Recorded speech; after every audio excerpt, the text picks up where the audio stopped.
Nah, hari ini adalah minggu yang ke-16. Wow, sudah 16 minggu kita membahas kitab Galatia, sudah 4 bulan saudara ya. Dan hari ini saya akan berbicara mengenai enslaved to things who are not God. Diperbudak oleh hal yang bukan Tuhan. Nah, kita akan membaca sama-sama Galatia 4 ayat 8 sampai 11, hanya 4 ayat saja. Tetapi kita akan membahas deep hari ini mengenai hal-hal yang memperbudak kita. Nah, saya akan bacakan yang putih, Galatia 4 ayat 8. Dan saudara baca yang oranye. Dahulu ketika kamu tidak mengenal Allah, kamu memperhambakan diri kepada Allah-Allah yang pada hakikatnya bukan Allah. Ayat 9. Tetapi sekarang sesudah kamu mengenal Allah, atau lebih baik sesudah kamu dikenal Allah, bagaimanakah kamu berbalik lagi kepada roh-roh dunia yang lemah dan miskin dan mau mulai memperhambakan diri lagi kepadanya. Kamu dengan teliti memelihara hari-hari tertentu, bulan-bulan, masa-masa yang tetap dan tahun-tahun. Ayat 11, aku khawatir kalau susah payahku untuk kamu telah sia-sia. Berbahagialah orang yang mendengar firman Tuhan dan melakukan dalam hidupnya dan memelihara dalam hatinya. Nah, saudara, kalau kita perhatikan, di sini dikatakan bahwa ada hal-hal yang bukan Tuhan hakikatnya memperhamba, memperbudak kita. Nah, tanpa kita sadari, ayat ini bukan hanya untuk orang-orang di zaman dulu, tetapi kita pun juga ada di dalam kehidupan kita. Hal-hal yang bukan Tuhan yang sering memperbudak kita. Nanti akan saya jelaskan dan saudara akan baru ngeh. Kita semua, tidak terkecuali, kita semua. Apa saja hal-hal yang bukan Tuhan ini? Nah, kalau kita perhatikan di sini, Galatia 4 ayat 8 dikatakan, dulu kamu tidak mengenal Allah. Kamu memperhambakan diri kepada Allah-Allah, kepada yang hakikatnya bukan Allah. Mengapa Rasul Paulus berkata begini? Karena begini, di mana banyak dari jemaat Galatia adalah orang Kristen baru yang punya latar belakang Yunani pagan. Yunani pagan itu penyembah berhala. Mereka tidak percaya Tuhan yang di luar ciptaan, tetapi mereka percaya Tuhan ada di dalam ciptaan. Dan mereka menyembah patung-patung dan yang lain-lain. Nah, mungkin saudara bilang, well, itu bukan kami. Nah, apa yang terjadi di Galatia? Kita udah belajar bahwa sekarang firman Tuhan berkata bahwa kamu sekarang udah kenal Tuhan. Lah, kamu kenal Tuhan dan sudah dikenal Tuhan, bagaimana kok kamu kembali lagi kepada roh-roh dunia yang lemah dan miskin dan mau memperhambakan diri lagi kepadanya? Jadi rupanya guru-guru palsu Judaizer yang bilang bahwa Injil nggak cukup, Yesus nggak cukup. Kamu harus melakukan adat istiadat Yahudi dan melakukan hukum Taurat untuk jadi Kristen. Nah, mungkin saudara tidak melakukan adat istiadat Yahudi lagi dan hukum Taurat lagi. Tetapi prinsipnya tetap sama. Bahwa kita masih bisa diperbudak dengan hal-hal yang bukan Tuhan. Itulah sebabnya poin saya adalah untuk mengkontekstualisasikan. Yang pertama, apa atau siapa roh dunia atau hal-hal yang memperbudak ini. Dan tanpa kita sadari, kita ini diperbudak oleh mereka. Dan bagaimana mereka memperbudak kita? Jadi kita harus tahu apa saja. Yang kedua, apa yang membuat mereka itu memperbudak kita. Dan ketiga, bagaimana kita bisa bebas dari semuanya itu. Oke? Jadi kita masuk ke dalam yang pertama. Apa atau siapapun dunia, roh dunia atau hal-hal yang memperbudak ini. Kalau saudara siap katakan yes. Yes, oke. Nah, firman Tuhan berkata begini. Di ayat 8 ada yang menarik, dikatakan memperhambakan diri kepada Allah-Allah yang pada hakikatnya bukan Allah, memperhambakan. Nah, memperhambakan itu bisa memperbudak kata-katanya. Di ayat 3 juga ada. Kita diperhamba oleh roh-roh yang menguasai dunia ini. Apa sih itu? Nah, bahasa Yunaninya adalah, nanti hari ini kita akan belajar 2 bahasa Yunani ya. Ini yang pertama, stoikion. Stoikion atau stoikia, kosmos. Apa artinya? Roh-roh yang menguasai dunia ini di ayat 3. Di ayat 9 juga dikatakan begini, roh-roh dunia yang lemah dan miskin. Nah, tadi saya sudah jelaskan, rupanya banyak dari jemaat Yunani memiliki latar belakang apa? Pagan Yunani. Pagan Yunani ini gini, mereka itu punya dewa di dalam setiap aspek hidup mereka. Jadi kalau ada tanah, ada dewanya. Langit ada dewanya. Pertanian ada dewanya. Perdagangan ada dewanya. Laut, pelayaran ada dewanya. Nah, saya taruh itu di bawah itu. Zeus. Zeus itu adalah dewa hujan dan langit. Poseidon, dewa laut dan perairan di bumi. Jadi kalau saudara pernah baca buku Percy Jackson gitu ya, itu adalah mitologi Yunani. Nah, ini adalah latar belakang orang-orang Yunani. Bacchus adalah dewa anggur dan kesuburan. Ares adalah dewa perang. Aphrodite adalah dewi kecantikan, dewi cinta, seksualitas, kenikmatan, dan procreation, ya, prokreasi. Jadi kalau saudara lihat, stoikion itu adalah hal-hal yang mendasar. Jadi kayak bertani, langit, tanah. Tetapi ada roh-roh di balik setiap ciptaan yang akhirnya hal-hal yang mendasar ini disembah. Nah, ini yang menjadi problem. Nah, firman Tuhan tadi berkata, bahasa Inggrisnya adalah enslave, memperbudak, diperbudak to the elementary principle of the world. Oleh prinsip-prinsip dasar dunia. Nah, mungkin saudara bilang gini, Pastor, ayat-ayat ini kan tidak berlaku bagi kita orang modern. Aku loh gak nyembah Zeus, aku gak nyembah Poseidon, aku juga gak nyembah berhala-berhala, kan aku orang Kristen. Tetapi kalau kita tidak hati-hati, banyak dari kita juga masih diperbudak. Kita diperbudak oleh prinsip-prinsip dasar dunia ini. Apa prinsip dasar dunia ini? Nah, saya akan jelaskan kepada saudara. Segala sesuatu yang adalah ciptaan, segala aktivitas yang dilakukan oleh ciptaan, seperti bekerja, seperti olahraga bahkan, seperti penampilan kita, seperti kesuksesan, pencapaian yang dijadikan dan diperlakukan sebagai Tuhan, itu akan memperbudak kita. Jadi kalau kita lihat, Rasul Paulus sedang berusaha menjelaskan bahwa musuh Injil, alternatif dari menyembah Tuhan yang benar adalah penyembahan berhala. Nah, berhalanya mungkin bukan patung, berhalanya mungkin bukan hal-hal yang kelihatannya seperti dewa-dewa di zaman dulu. Tetapi semua aktivitas ciptaan atau ciptaan itu sendiri. Istrimu bisa jadi berhala, pacarmu bisa jadi berhala, orang tuamu bisa jadi berhala. Hormat sama orang tua baik. Tetapi obsesi untuk menyenangkan orang tua bisa jadi berhala. Karena itu akan memperbudak kita. Jadi kita semua ini menyembah sesuatu. Kok bisa begitu? Karena memang dari awalnya kita diciptakan oleh Tuhan sebagai penyembah. Makanya kan saya selalu bilang, saudara tidak akan menemukan sekelompok babi hutan menyembah sebuah batu, nggak akan ketemu. Sekelompok monyet menyembah pohon pisang, nggak akan. Tetapi saudara pergi ke suku yang paling primitif manapun di dunia, saudara akan melihat mereka punya sistem penyembahan. Nah, tetapi manusia semakin kompleks, manusia semakin pinter, sekolahnya makin tinggi, S1, S2, S3, S-teler gitu saudara ya, S terus pinter, baca buku, yang menjadi berhala mereka bukan lagi patung, tetapi bisa karir, bisa kepinteran, ilmu pengetahuan. Apapun yang kita kejar, itu bisa menjadi berhala.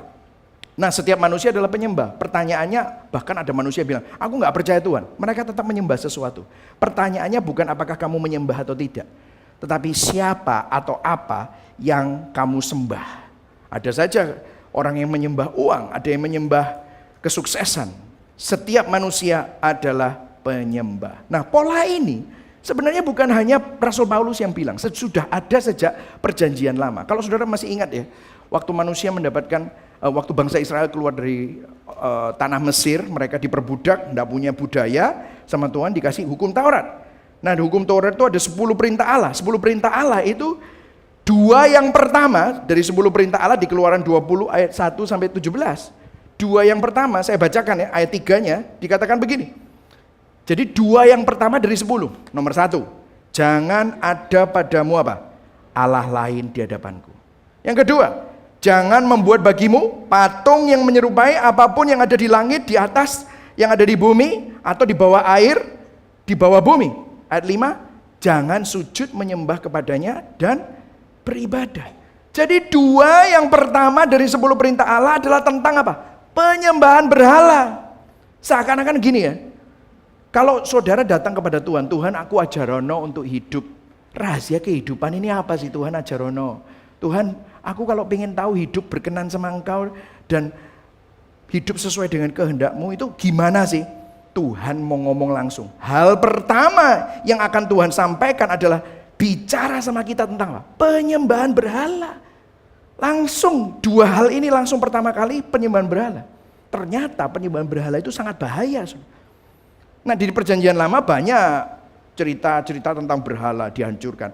Nah tapi kalau di perjanjian baru jarang. Karena apa? Masyarakatnya semakin advance. Tapi tetap saja hal ini masih ada. Nah salah satu petunjuk yang paling paling kelihatan menarik itu saya bisa bicarakan itu adalah di kitab 1 Yohanes. Nah di kitab 1 Yohanes ini ya, kalau saudara perhatikan 1 Yohanes, kitab 1 Yohanes itu ada 5 pasal, ada 105 ayat. Isinya kitab 1 Yohanes itu apa? Supaya kita itu hidup di dalam terang. Kamu tuh sekarang anak terang, bukan anak gelap. Jangan hidup di dalam kegelapan. Kelakuanmu jangan seperti orang-orang yang ada di dalam kegelapan. Oke, puji Tuhan. Terus kemudian ada definisi kasih. Kasih titik 2. Bukan kamu yang mengasihi Tuhan, tetapi Tuhan yang mengasihi kamu. Allah adalah kasih. Itu isinya 1 Yohanes. Hidup bersama Tuhan, bersekutu dengan Tuhan.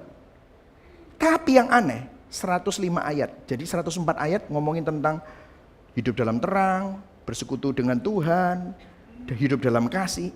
Ayat yang terakhir aneh, ngomong gini. Seakan-akan gini. Itu semua baik ya. Terus, aku kelupaan satu. Nah, kayaknya seakan-akan gitu. Ayo baca sama-sama. 1, 2, 3. Anak-anakku, apa? Waspadalah terhadap segala berhala. Ini ayat yang terakhir di 1 Yohanes. Jadi 5 pasal itu, ayat terakhir bilang. Masa Yohanes itu kayak gini, lagi ngomong-ngomong tentang bersekutu dengan Tuhan. Terus, aku lali satu hal. Hati-hati ya sama berhala. Masa gitu? Enggak. Waktu saya selidiki, kenapa ya kok ayat ini kok bisa nyempil sendiri? Apa yang dimaksudkan? Maksudnya begini saudara, Rasul Yohanes mau menyimpulkan, kalau kita gagal untuk hidup dalam Tuhan, atau gagal untuk hidup dalam kasih, atau gagal untuk hidup bersekutu dengan Tuhan, kalau kita punya masalah dan pergumulan dalam hidup kita, sebenarnya kalau ditelusuri, itu adalah masalah penyembahan berhala. Penyembahan berhala. Duh kok bisa gitu pastor? Nanti saya akan jelaskan. Nah salah satu seorang yang namanya Martin Lloyd Jones, dia pernah berkhotbah eksposisi untuk ayat tadi. Ayat tadi itu satu ayat, dia mengeksposisikan. Terus dia cerita begini. Di dalam saya membaca khotbahnya, ini ditulis tahun 1948. Ini khotbahnya. Jadi khotbahnya dibikin buku gitu saudara. Dibilang gini. Bahaya dan musuh terbesar yang kita hadapi bukanlah masalah perbuatan atau tindakan kita, tetapi penyembahan berhala. Mungkin terdengar sangat aneh bagi beberapa orang. Orang berpikir bahwa di atas segalanya kita perlu diperingatkan untuk tidak melakukan hal-hal yang berdosa. Tetapi perbuatan dan tindakan kita selalu merupakan hasil dari hati dan pikiran kita. Yohanes dalam suratnya 1 Yohanes mengambil prosedur yang sama dengan 10 perintah Allah. Di mana melalui firman ini kita belajar bahwa bahaya terbesar adalah penyembahan berhala. Saudara, dosa mengakibatkan pencarian kesenangan manusia, pencarian cinta manusia, itu bukan lagi kepada pencipta, tetapi kepada ciptaan. Mestinya hati kita itu kepada Tuhan. Tetapi karena dosa, akhirnya salah arah, orientasinya salah. Makanya kita carinya kepuasan bukan kepada Tuhan tetapi kepada ciptaan. Yang akhirnya menghancurkan diri sendiri. Jadi kalau kita bohong, kita marah, kita iri, kita takut, kita berzina, itu kan semua dosa perbuatan ya. Tetapi dosa perbuatan, behavioral sin, itu akarnya bukan kebiasaan buruk, bukan. Tetapi dosa yang ada di dalam hati ini yang menyembah berhala. Dosa yang kita perbuat secara perbuatan itu bukan karena kita itu punya kebiasaan buruk, bukan. Tetapi karena ada motivasi hati yang membuat kita berdosa. Makanya Martin Luther di dalam katekismusnya bilang 10 perintah Allah itu yang nomor 1, nomor 2 itu jangan salah. Ini adalah dosa akarnya. Jangan ada Allah lain, jangan menyembah patung atau menyembah berhala. Kalau kamu patuh sama 2 hal ini, Martin Luther bilang ini, kalau kamu patuh sama 2 ini, kamu gak akan melakukan nomor 3 sampai nomor 10. Kamu gak akan bohong, kamu gak akan mencuri, kamu gak akan berzina, kamu gak akan membunuh. Kalau kamu patuh nomor 1, nomor 2. Karena ini adalah akar dari segala-galanya. Nah, mungkin saudara bingung, masa sih pastor kok bisa gitu? Nanti saya akan jelaskan lebih lagi. Jadi, setiap kali kita gagal, setiap kali kita berdosa, kita harus tanya sama hati kita. Dan tanya begini, apa yang ada di hati yang kita kejar, yang kita anggap lebih penting menggantikan Tuhan? Apa yang begitu penting sehingga hal itu menggantikan tempat Tuhan? Sehingga kita kejar hal itu lebih daripada segala-galanya. Ada orang yang setia kawan, dia kejar teman, mati-matian, bahkan rela mengorbankan segala-galanya demi teman. Ada orang yang kejar mengorbankan istri, anak-anaknya demi pekerjaan, karir. Ada orang kejar omset sampai dia mengabaikan kesehatannya. Ada orang kejar untuk menyenangkan dan membahagiakan anak-anak. Baik gak itu? Baik. Tapi kalau sampai itu memperbudak kita, nanti saya akan jelaskan gimana itu memperbudak. Itu bisa jadi berhala. Apa yang ada di tempat Tuhan yang menyebabkan saudara dan saya melakukan sesuatu? Apa yang menurut kita mutlak diperlukan dan harus terjadi untuk kita miliki? Itu adalah berhala kita. Ada sesuatu selain Tuhan yang menjadi keindahan kita, penyelamat kita, harga diri kita, dambaan hati kita, hasrat tertinggi kita, keberhargaan, harga diri kita. Hal yang terbaik yang menurut kita itu sangat penting. Kemudian meneruskan ya, Dr. Martin Lloyd-Jones mengenai berhala, dia bilang gini, berhala adalah apapun dalam hidup kita yang menduduki tempat yang seharusnya diduduki oleh Tuhan saja. Berhala adalah apapun yang menjadi pusat dalam hidup kita, hal apapun yang terpenting bagi kita. Berhala adalah apapun yang menjadi sumber kehidupan dan menjadi tempat kita bergantung. Apapun yang menggerakkan, membangkitkan minat, menarik, mempengaruhi kita adalah sebuah berhala. Berhala adalah apapun yang kita sembah, yang menyita banyak waktu, perhatian, energi, dan uang kita. Apapun yang memegang posisi pengendali dalam hidup kita adalah sebuah berhala. Wow. Itulah sebabnya Rasul Paulus menggunakan kata stoikion, stoikia. Biar bisa sedikit Greek kita ngomong ya. 1, 2, 3. Stoikion, stoikion, ya, stoikia. Itu hal-hal yang mendasar. Jadi gini, dengerin saudara, ini penting sekali. Jadi berhala itu bukan dosa pada umumnya, melakukan sesuatu yang jahat, bukan. Atau melakukan perbuatan buruk. Wah, pokoknya bunuh orang, memperkosa, bukan. Tapi bisa hal-hal baik, tapi dijadikan Tuhan. Hal-hal yang mendasar seperti apa? Sandang, pangan, papan. Tetapi berubah menjadi sumber identitas kita. Harga diri kita. Yang terutama di dalam hidup ini. Menempati tempatnya Tuhan. Itulah yang membuat hidup kita kacau. Itulah alasan kita melakukan semua yang kita lakukan. Termasuk perbuatan-perbuatan yang buruk. Bahkan itu adalah akar kepribadian kita. Saudara pernah ambil personality test? Wah, personality test itu Myers-Briggs ya. INTP, INFJ, ENTJ gitu ya. Itu semua ya. Terus kalau enggak saudara bahasa kasih. Oh, bahasa kasihnya kamu itu apa? Oh, bahasa kasihku itu kata-kata manis, melayani orang, sentuhan, mendapatkan hadiah. Saudara tahu? Itu personalitas, itu adalah dambaan hati kita yang terdalam. Saya ambil tes bahasa kasih ya.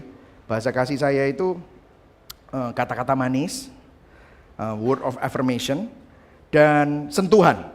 Mungkin karena dari kecil saya jarang dipuji dan jarang disentuh sama orang tua. Jadi mungkin itulah yang membuat saya haus akan hal itu. Saudara tahu itu bisa jadi berhala. Jadi berhala saya salah satunya adalah approval. Saya itu ingin diterima oleh orang dan menyenangkan orang, dan saya sangat peduli tentang pikiran orang terhadap saya. Nah, waktu saya nikah sama Novi bahasa kasihnya lain. Novi bahasa kasihnya quality time sama acts of service. Acts of service itu melayani. Kalau saya bahasa kasih sama sentuhan. Pas lagi dia kora-kora, saya datang elus-elus dia, aduh apa sih ini? Aku lo kora-kora gitu. Terus udah gitu saya suka ngomong-ngomong ngerayu-ngerayu gitu kan, bahasa manis kan saya, bahasa manis gitu. Dia biasa aja. Terus saya bingung, kamu tuh sayang gak sih sama aku? Oh, kok saya jadi cewek ya gitu. Kamu itu sayang gak sih sama aku? Loh aku sayang, apa buktinya? Loh aku loh udah nyiapin kamu kopi, aku ngelipetin bajumu, rumah aku vakum, aku ngerapiin rumah. Itu adalah bahasa nunjukin aku sayang sama kamu. Terus saya bilang, bukankah itu yang semestinya kamu lakukan? Gitu. Wah marah dia. Gendommu tak aku. Gitu saudara. Babumu tak aku gitu ya. Ya, enggak gato. Tapi saudara tahu, itu semua bahasa-bahasa kasih yang muncul dalam kehidupan kita. Itu adalah dambaan hati yang terdalam. Lumrah enggak? Lumrah. Tetapi kalau itu yang kita kejar, itu yang menjadi obsesi kita, menjadi fokus kita, maka itu bisa jadi berhala. Jadi ketika sesuatu yang baik menjadi yang terutama, menjadi Tuhan kita, berhala kita, itu yang dipakai iblis untuk menghancurkan kehidupan kita. Jadi saudara lihat ya, ternyata penyembahan berhala ini akar dari banyak sekali dosa dalam hidup kita. Nah, bagaimana hal-hal itu memperbudak? Masa sih pastor itu memperbudak? Itu kan bagus. Kan kita kalau mau sukses pencapaian itu kan kita harus punya drive. Supaya kita jadi nomor 1. Perusahaan itu kan harus maju jadi orang hebat. Iya, bagus gak? Bagus, tapi dengerin. Gimana hal itu memperbudak kita? Saya gak bilang itu salah loh. Tapi nanti di sini kita akan lihat bagaimana Alkitab menunjukkan rahasianya itu yang membuat memperbudak itu apa. Di ayat 3, 8 dan 9, Rasul Paulus menggunakan kata-kata diperhamba, memperhamba.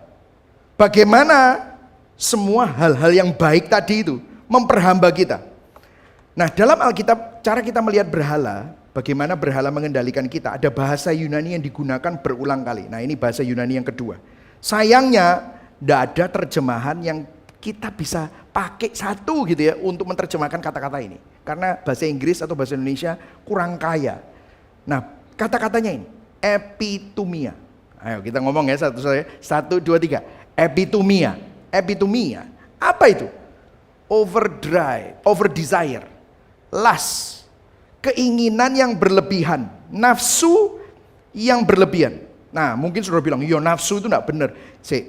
Nafsu ini bukan cuma hanya tentang hal yang buruk, tetapi hal yang baik pun. Kalau berlebihan, itu bisa memperbudak kita. Nah, saya kasih beberapa contoh saja di dalam ayat-ayat. Ada 4 sih, saya mungkin bahas 2 aja ya. Efesus 2 ayat 3 ya. Sebenarnya dahulu kami semua juga terhitung di antara mereka, orang berdosa. Ketika kita hidup di dalam apa saudara? Hawa nafsu. Nah, hawa nafsu ini epitumia. Hawa nafsu apa? Daging, dan menuruti kehendak daging dan pikiran kita yang jahat. Pada dasarnya kami adalah orang-orang yang harus dimurkai, sama seperti yang lain. Jadi kata-kata ini dipakai berkali-kali oleh Rasul Paulus dan juga oleh penulis-penulis Alkitab. 1 Yohanes, jadi Yohanes juga pakai kata-kata ini. Sebab semua yang ada di dalam dunia, 1 Yohanes 2 ayat 16, yaitu apa? Keinginan daging, keinginan mata. Keinginan ini bahasanya apa? Epitumia. Ayo katakan sama-sama, 1, 2, 3, epitumia. Nah, ini berkali-kali. Jadi gini saudara, nafsu dalam Alkitab bukan hanya berbicara mengenai keinginan untuk melakukan perbuatan jahat. Oh misalnya berzina, oh aku nafsu sama orang yang bukan pasanganku, bukan itu saudara. Tapi nafsu di sini, di dalam Alkitab juga berarti saat kita memiliki keinginan yang berlebihan untuk sesuatu yang baik, akhirnya menciptakan berhala. Saya kasih contoh, sukses bagus gak? Bagus, baik. Tetapi waktu kita bernafsu berlebihan, keinginan yang berlebihan untuk menjadi sukses supaya dianggap orang, itu bisa jadi berhala yang memperbudak. Kalau kita kepingin terkenal supaya dianggap orang, karena sekarang masih ketek gitu misalnya saudara, contoh gitu ya, itu akan jadi berhala. Kalau kita bernafsu untuk mendapatkan cinta pacar saudara, itu bisa jadi berhala.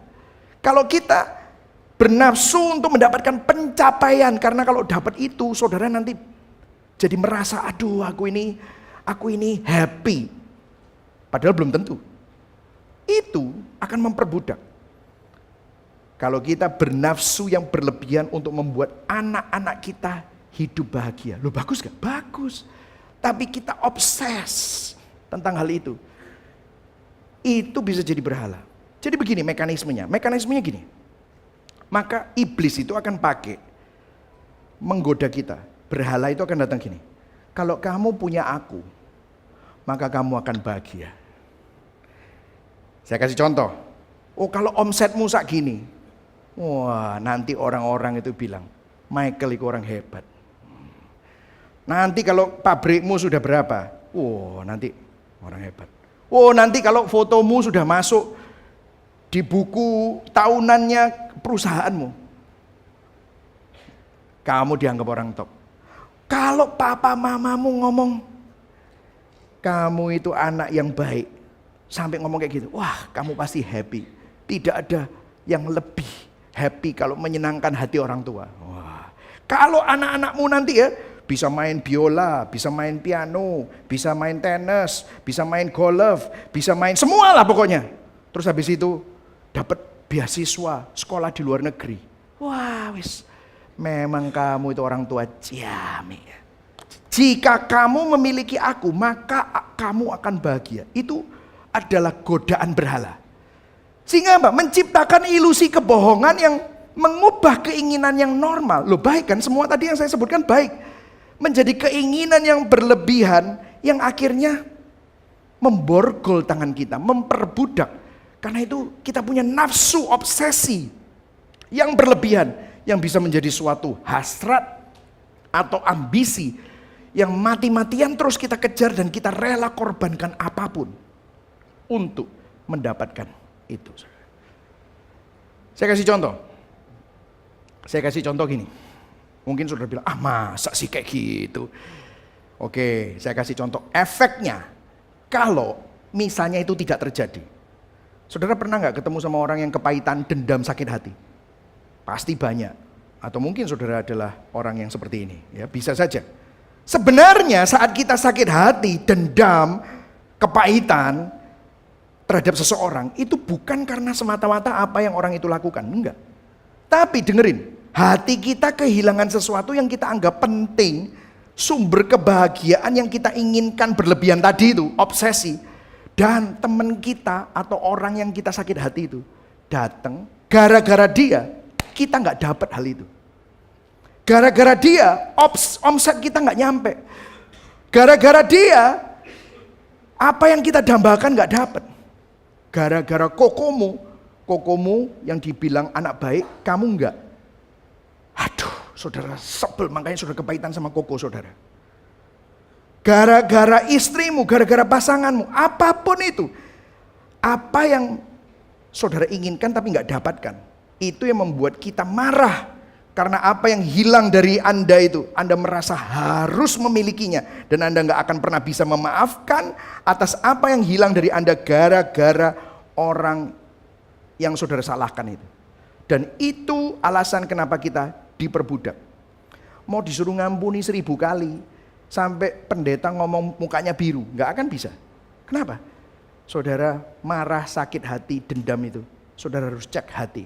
Kenapa kamu marah, begitu marah sama dia? Soalnya dia gini-gini. Bukan tentang soal dia. Apa yang kamu hilang itu gara-gara kelakuan orang itu atau perbuatannya? Apa yang hilang? Itu saudara harus bereskan. Oh ternyata semua masalah-masalah kita itu asalnya dari keinginan yang berlebihan itu. Epitumia. Saya kasih contoh satu lagi, efek. Misalnya kegagalan membuat orang apa? Rendah diri, minder. Nah dengarkan, penting sekali. Alasan mengapa kita merasakan rendah diri atau minder, itu bukan karena situasinya, bukan karena apa yang orang lain lakukan, bahkan dari kegagalan itu sendiri. Tetapi dengarkan, hati kita menghukum kita karena kita tidak dapat memenuhi tuntutan dari apa? Berhala itu tadi. Kalau kamu dapat aku, kamu akan bahagia. Tapi kamu gak bisa tuh dapat aku. Omsetmu gak segini toh. Kamu bukan top produser toh. Mamamu bilang kamu anak yang enggak tahu terima kasih toh.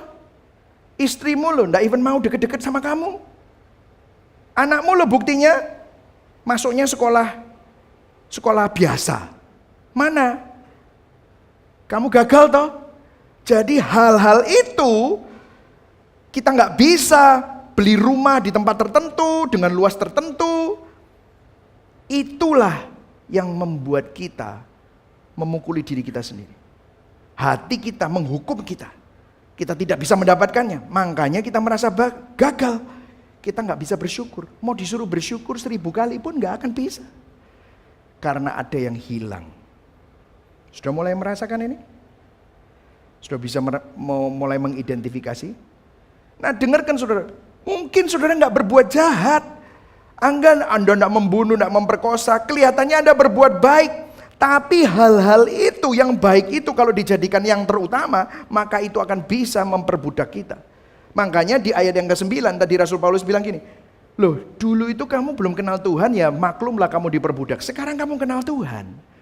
Bagaimana kamu berbalik lagi pada roh-roh dunia yang lemah dan miskin dan mau memperhambakan diri lagi kepadanya. Ternyata pelayanan pun, ibadah pun, kelihatan jadi orang rohani pun itu bisa juga.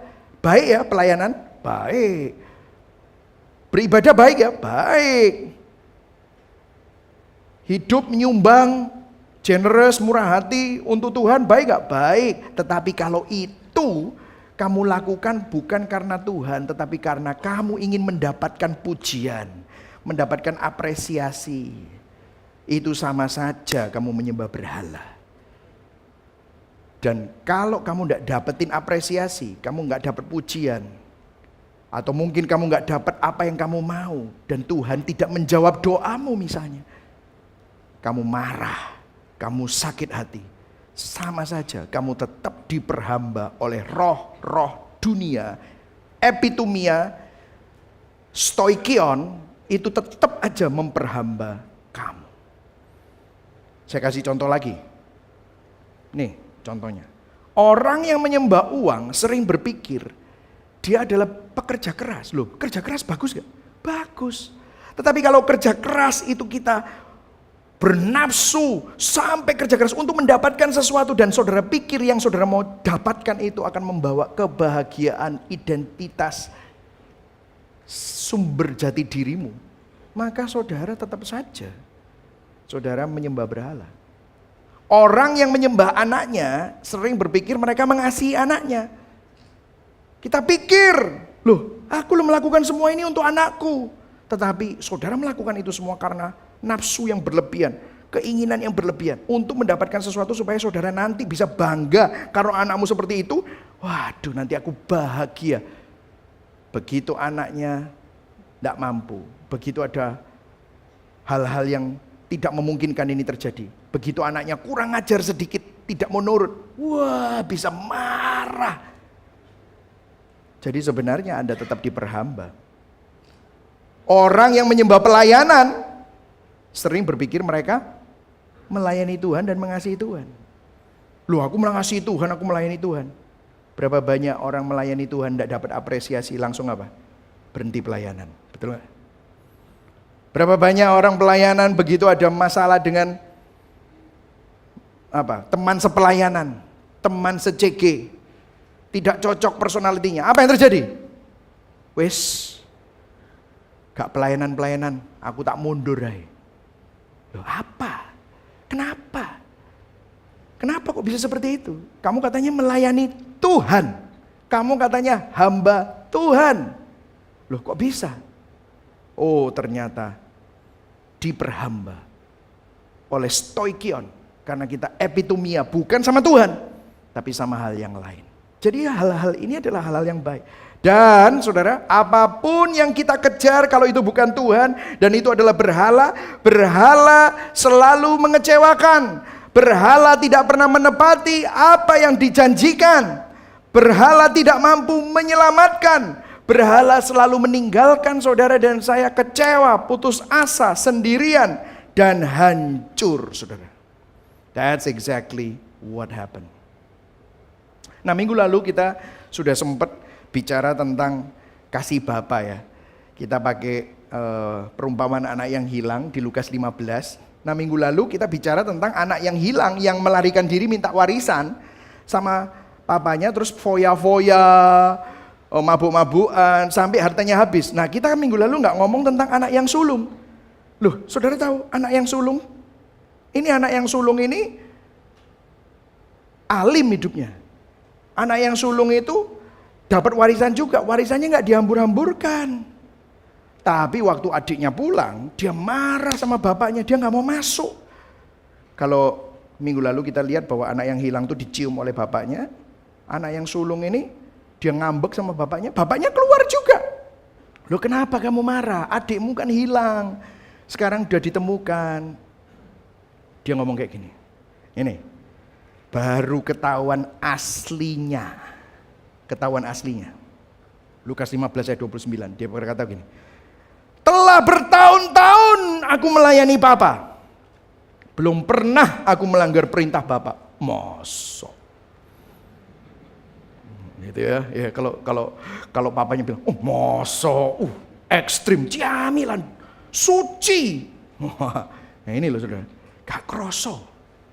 Lihat, tetapi kepadaku, oh ini loh alasannya. Belum pernah Bapak berikan seekor anak kambing untuk bersuka cita dengan sahabat-sahabatku. Wih, ternyata ujung-ujungnya apa? Kambing.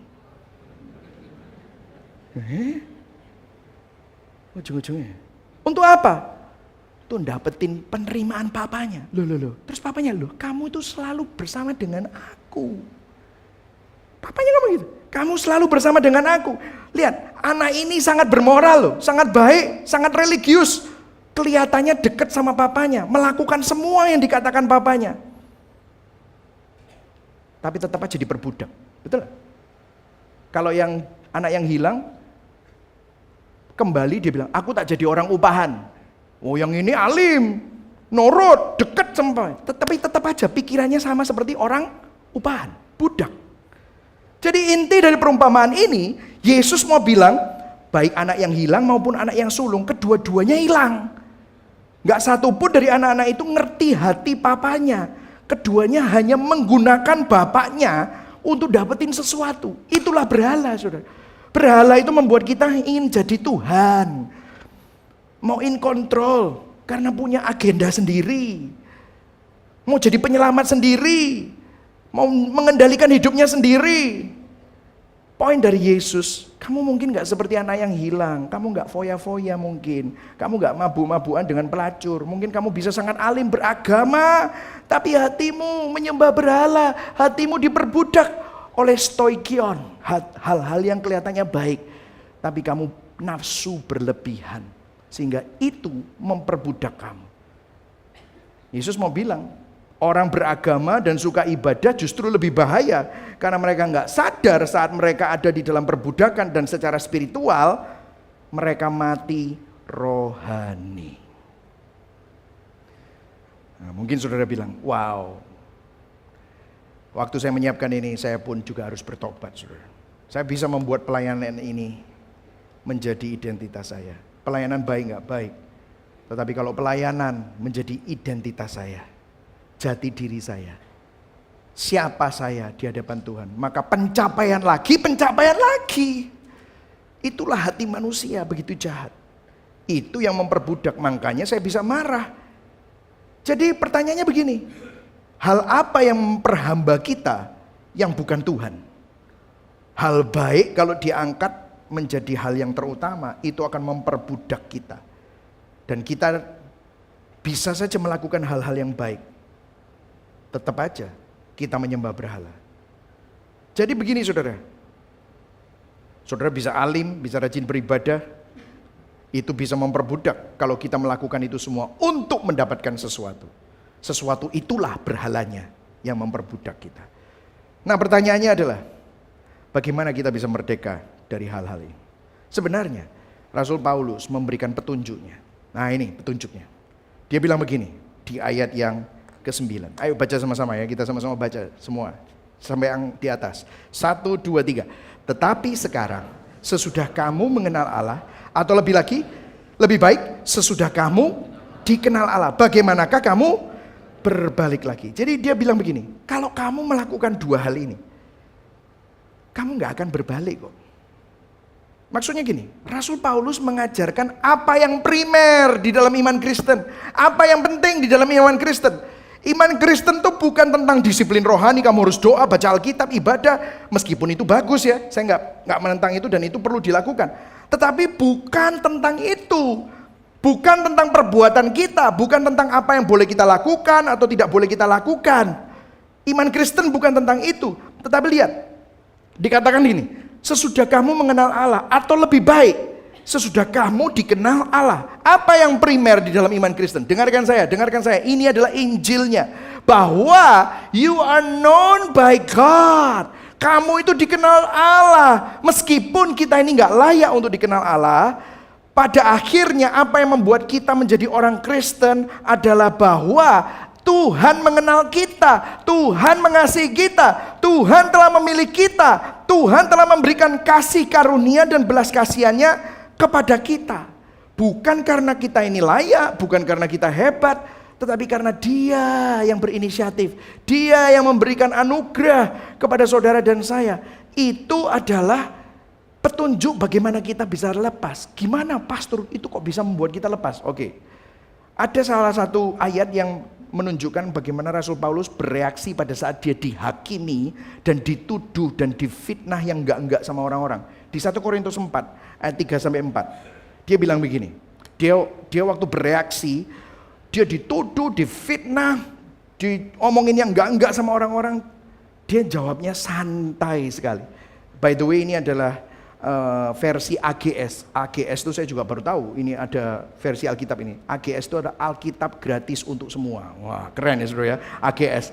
Nah, ini kata-katanya, ini paling enak bacanya ya saudara. Soalnya yang bahasa terjemahan baru mungkin agak terlalu baku. Dia bilang gini, dia dituduh macam-macam. Dia bilang, bagi saya tidak menjadi soal jika kalian atau orang lain menilai saya. Bahkan saya tidak menilai diri saya sendiri. Saya tidak tahu jika saya melakukan perbuatan yang salah, tapi hal itu tidak membuat diriku benar. Tuhanlah yang berhak menilai saya. Dia bilang gini, harga diriku itu bukan dari apa yang kamu ngomongkan. Harga diriku, jati diriku itu bukan dari opini orang. Kamu bisa ngomong aku jahat, kamu bisa ngomong, tapi yang tahu hatiku itu Tuhan. Dan Tuhan yang berhak menilai saya. Dan Tuhan memberikan anugerah kepada saya. Aku dulu musuh gereja, aku dulu menganiaya gereja. Stefanus dilempari batu. Siapa yang nyuruh? Aku yang nyuruh. Tapi Yesus menghampiri aku. Seakan-akan Paulus mau ngomong kayak gitu. Jadi gini, gimana caranya ngalahin berhala? Dengarkan saudara. Berhala apapun membuat kita diperbudak oleh suatu penilaian orang.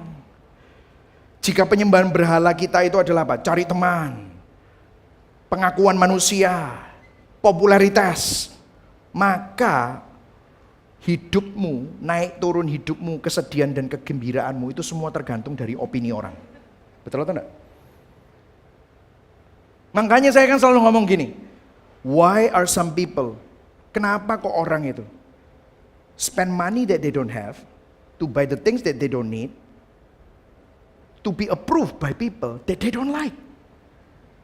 Mereka menghabiskan uang yang mereka tidak miliki dengan hutangan, beli barang yang mereka tidak butuhkan, untuk apa? Untuk dianggap sama orang yang mereka nggak suka. Lah ini diperhamba. Karena apa? Berhalanya adalah diakui. Prestasi, pencapaian, gelar. Maka saudara akan selalu tergantung sama pemikiran kolega-kolega Anda. Kalau ada orang yang mengkritik, bisa nggak tenang. Anda religius, Anda beragama, Anda rajin beribadah, maka Anda akan selalu berusaha untuk kelihatan rohani. Sehingga orang menganggap Anda sangat saleh. Jadi apapun itu selalu tergantung sama penilaian orang. Dan berhala itu selalu memperbudak kita sehingga kita tergantung sama orang ngomong apa, papa ngomong apa, keadaan ngomong apa. Jadi kita ini nggak bisa tenang. Kenapa? Keadaan dunia kan selalu naik turun. Orang ngomong ABC macam-macam. Hari ini bisa bilang bagus, besok bisa bilang jelek. Pagi-pagi bisa menerima, sore bisa menolak. Macam-macam. Ini membuat kita naik turun hidupnya. Tapi dengarkan, di dalam Injil, dengarkan. Performa kita tidak berarti.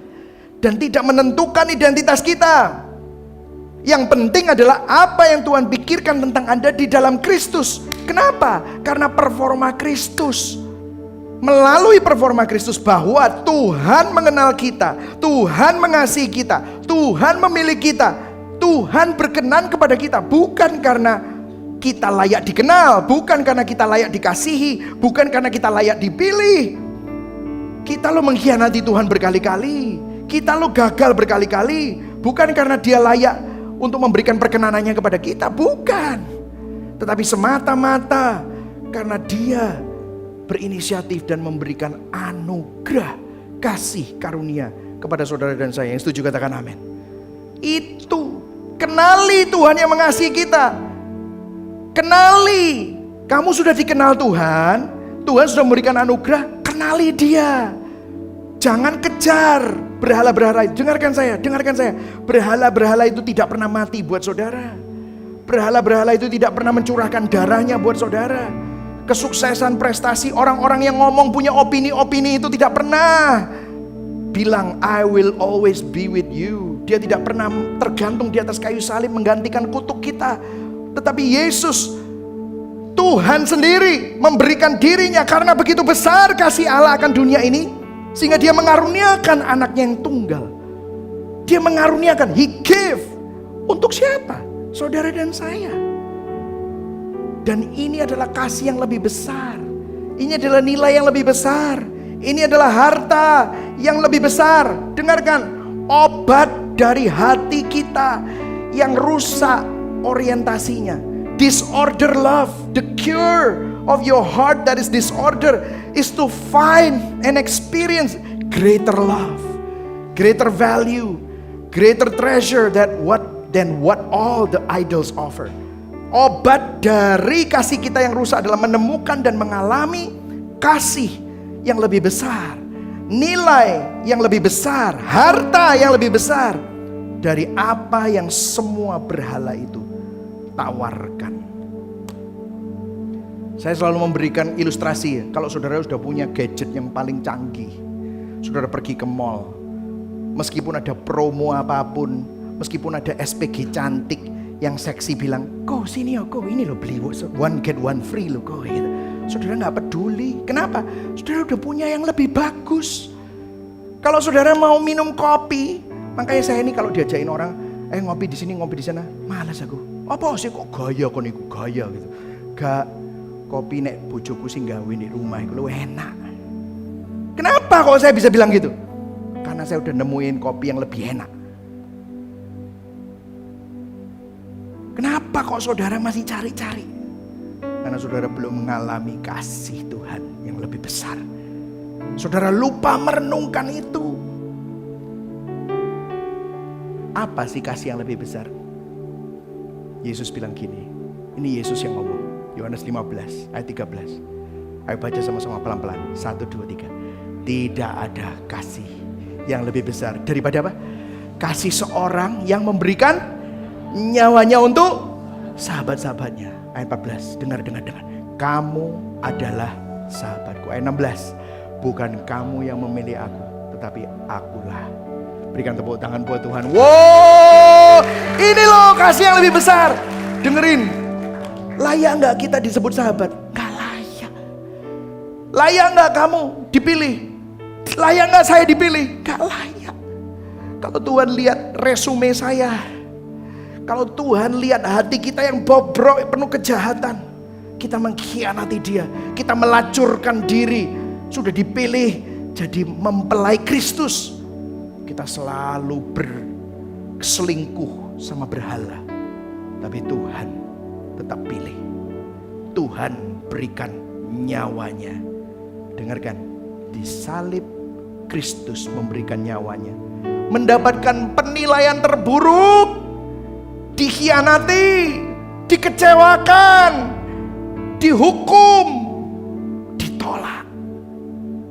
Supaya kita yang adalah musuh Allah menerima kasih yang terbesar, penilaian yang tertinggi, pembelaan yang terbesar, pengharapan yang tidak mengecewakan, pengampunan yang tidak bisa dibayar oleh apapun, perkenanan yang paling mulia, supaya saudara menjadi sahabat-sahabat Allah. Berikan tepuk tangan buat Tuhan. Wow, ini yang Tuhan lakukan.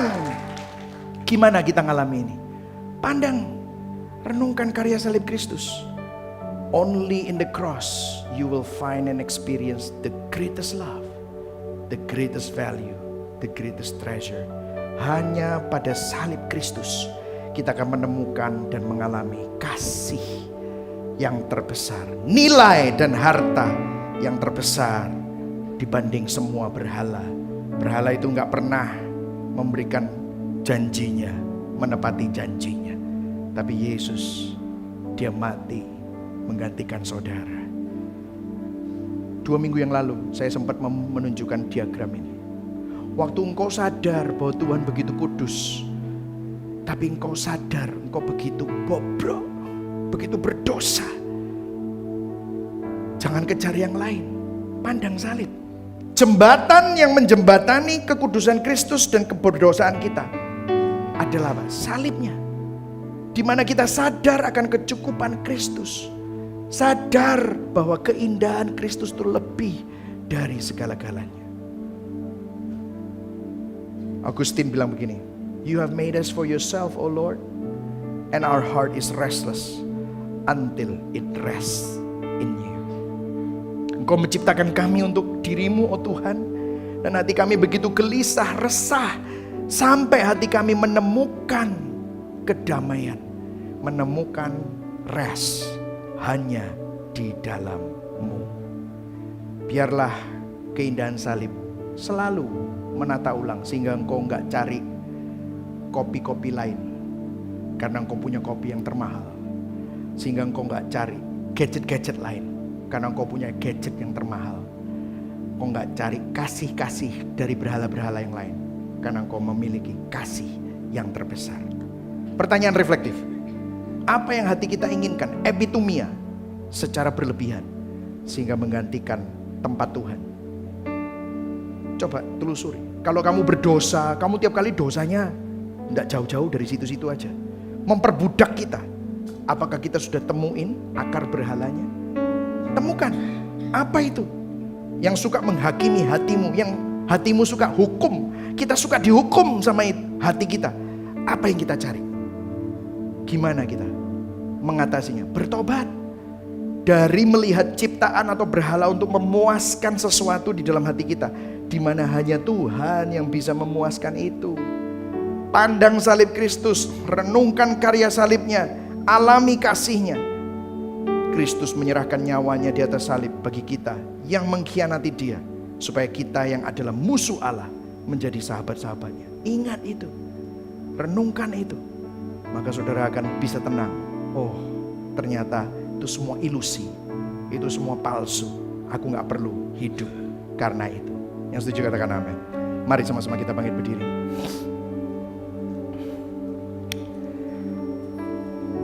Amin. Jadi saudara, kita sadar masalah kita bukan kebiasaan buruk, tapi kecenderungan dosa di dalam hati yang perlu dikalibrasi oleh Injil. Kasih kita yang rusak dan salah arah dapat ditata ulang hanya oleh apa? Injil.